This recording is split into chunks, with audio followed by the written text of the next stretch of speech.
హైదరాబాద్లో Hyderabad public school అని చాలా పాపులర్ విద్యా సంస్థ, అనేక సంవత్సరాల నుంచి ఉన్నటువంటి సంస్థ.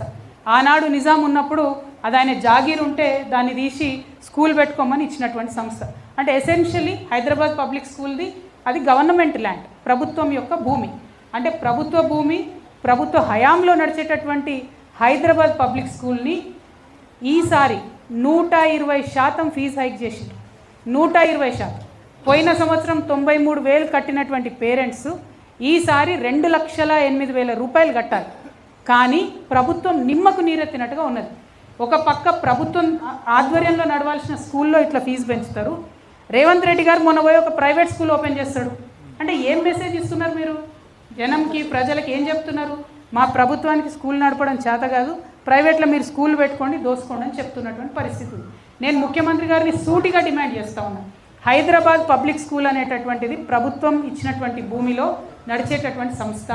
అందులో ఉన్నటువంటి భూమిలో ఒక 30 ఎకరాలని కొట్టేయడానికి ఆ కమిటీ ప్లాన్ వేస్తున్నటువంటి విషయం మీకు తెలుసు, మాకు తెలుసు, అందరికీ తెలుసు. అందులో ప్రభుత్వ పెద్దలు ఉన్నారు, ముఖ్యమంత్రి గారి బంధువులు ఉన్నారు. మరి మీరు చర్యలు తీసుకుంటారా, తీసుకోరా అని సూటిగా నేను డిమాండ్ చేస్తున్నాను.